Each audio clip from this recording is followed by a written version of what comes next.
ಇವತ್ತು ಮನೆಯಲ್ಲೇ ಉದ್ದಿನವಡೆನ ಯಾವ ರೀತಿ ಮಾಡೋದಂತ ತೋರಿಸ್ತಾ ಇದ್ದೀನಿ. ತುಂಬಾ ಗರಿಗರಿಯಾಗಿ ಬಂದಿತ್ತು. ಜೊತೆಗೆ ತುಂಬ ಕ್ರಿಸ್ಪಿಯಾಗಿ ಸಹ ಇತ್ತು. ಬೆಳಗ್ಗೆ ಇಡ್ಲಿ ಸಾಂಬಾರು ಚಟ್ನಿಗೆ ನಾನು ಇವತ್ತು ಉದ್ದಿನವಡೆ ಮಾಡಿದ್ದೆ. ತುಂಬ ಚೆನ್ನಾಗಿತ್ತು. ಹಾಗಾಗಿ ನಿಮ್ಮ ಜೊತೆ ಶೇರ್ ಮಾಡಬೇಕು ಅಂತ ಅನ್ನಿಸ್ತು.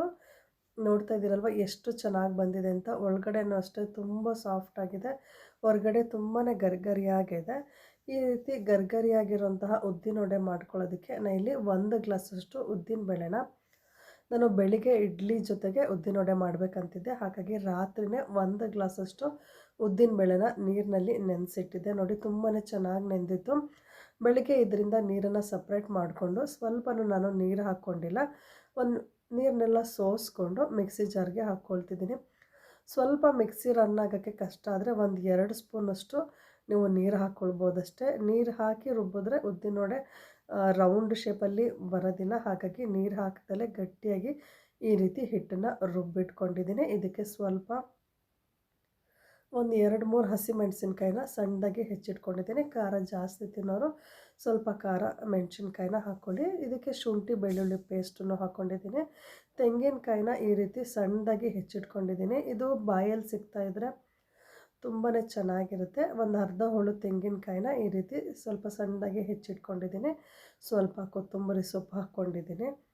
ಇದನ್ನು ಚೆನ್ನಾಗಿ ಮಿಕ್ಸ್ ಮಾಡ್ಕೊಳ್ಬೇಕು. ಹಿಟ್ಟು ತುಂಬ ಹಗೂರವಾಗಬೇಕು. ರುಚಿಗೆ ತಕ್ಕಷ್ಟು ಉಪ್ಪು ಹಾಕ್ಕೊಂಡು ಈ ರೀತಿ ಚೆನ್ನಾಗಿ ಮಿಕ್ಸ್ ಮಾಡ್ಕೊಳ್ಬೇಕು. ಎಲ್ಲಿವರೆಗೂ ಮಿಕ್ಸ್ ಮಾಡ್ಕೊಳ್ಬೇಕಂದ್ರೆ ಈ ಹಿಟ್ಟನ್ನು ನೀವು ನೀರಲ್ಲಿ ಹಾಕಿದರೆ ಹಾಕಿದ ತಕ್ಷಣ ಮೇಲ್ಗಡೆ ತೇಲು ಬರಬೇಕು. ಆವಾಗ ಮಾತ್ರ ಹಿಟ್ಟು ತುಂಬ ಚೆನ್ನಾಗಿ ಆಗಿದೆ. ಜೊತೆಗೆ ಹಿಟ್ಟು ನೀರಿಗೆ ಹಾಕಿದ ತಕ್ಷಣ ಮೇಲೆ ತೇಲು ಬಂದರೆ ವಡೆ ಗರಿಗರಿಯಾಗಿ ಬರುತ್ತೆ ಅಂತ ಸೋಡಾ ಪುಡಿ ಹಾಕೋ ಅವಶ್ಯಕತೆ ಇಲ್ಲ. ಒಂದೊಂದು ಸಲ ಹಿಟ್ಟು ಚೆನ್ನಾಗಿ ತೇಲು ಬರಲ್ಲ. ಮತ್ತೊಂದು ಸಲ ಚೆನ್ನಾಗಿ ಮಿಕ್ಸ್ ಮಾಡಿಕೊಂಡು ಅವಶ್ಯಕತೆ ಇದ್ದರೆ ಸ್ವಲ್ಪ ಅಡುಗೆ ಸೋಡಾನ ಹಾಕ್ಕೊಳ್ಳಿ. ಆದರೆ ನಾನಿಲ್ಲಿ ಅಡುಗೆ ಸೋಡಾನ ಬಳಸ್ತಾ ಇಲ್ಲ. ಉದ್ದಿನಬೇಳೆ ಚೆನ್ನಾಗಿ ನೀರಿನಲ್ಲಿ ನೆಂದಿತ್ತು. ಚೆನ್ನಾಗಿ ರುಬ್ಕೊಂಡು ಈಗ ಹಸಿಮೆಣಸಿನ್ಕಾಯಿ, ಶುಂಠಿ ಬೆಳ್ಳುಳ್ಳಿ ಪೇಸ್ಟು, ಸ್ವಲ್ಪ ತೆಂಗಿನಕಾಯಿ ಎಲ್ಲ ಹಾಕ್ಕೊಂಡು ಚೆನ್ನಾಗಿ ಮಿಕ್ಸ್ ಮಾಡಿಕೊಂಡು ಮತ್ತೊಂದು ಸಲ ಕೈನ ನೀರಲ್ಲಿ ಎತ್ಕೊಂಡು ಈ ರೀತಿ ಹಿಟ್ಟನ್ನು ತೊಗೊಂಡು ಮಧ್ಯ ಹೋಲ್ ಮಾಡಿಕೊಂಡು ಎಣ್ಣೆ ಚೆನ್ನಾಗಿ ಬಿಸಿ ಮಾಡಿಕೊಂಡು ಫ್ರೈ ಮಾಡ್ಕೊಂಡಿದ್ದೀನಿ. ಎಣ್ಣೆ ಚೆನ್ನಾಗಿ ಕಾದಿರಬೇಕು. ಆವಾಗ ಮಾತ್ರ ನೀವು ಉದ್ದಿನವಡೆನ ಹಾಕ್ಕೊಳ್ಬೇಕು. ಇಲ್ಲಾಂದರೆ ತಳದಲ್ಲಿ ಹೋಗಿ ಅಂಟ್ಕೊಂಡ್ಬಿಡುತ್ತೆ. ಎಣ್ಣೆ ಚೆನ್ನಾಗಿ ಬಿಸಿಯಾಗಿತ್ತು. ಈ ರೀತಿ ವಡೆಗಳನ್ನ ಕೈಯಲ್ಲೇ ರೆಡಿ ಮಾಡಿಕೊಂಡು ಹಾಕ್ತಾಯಿದ್ದೀನಿ. ಕೈನ ನೀರಲ್ಲಿ ಚೆನ್ನಾಗಿ ಎತ್ಕೊಂಡು ಹಿಟ್ಟನ್ನು ತೊಗೊಳ್ಳಿ. ಮಧ್ಯೆ ತೂತ ಮಾಡಬೇಕಾದ್ರೆ ಬೆರಳನ್ನು ಮತ್ತೊಂದು ಸಲ ನೀರಿನಲ್ಲಿ ಎತ್ಕೊಂಡು ತೂತ ಮಾಡಿದ್ರೆ ತುಂಬಾ ಚೆನ್ನಾಗಿ ಬರುತ್ತೆ. ಕೆಲವರು ಜಾಲರಿ ಸಹಾಯದಿಂದ ಮಾಡ್ತಾರೆ. ಆದರೆ ಇದು ತುಂಬ ಈಸಿ. ಒಂದು ಸಲ ಕೈನ ನೀರಿನಲ್ಲಿ ಎತ್ಕೊಂಡು ತೂತ ಮಾಡಿಕೊಂಡು ಎಣ್ಣೆಗೆ ಹಾಕ್ಕೊಂಡು ಫ್ರೈ ಮಾಡ್ಕೊಂಡು ನೋಡಿ.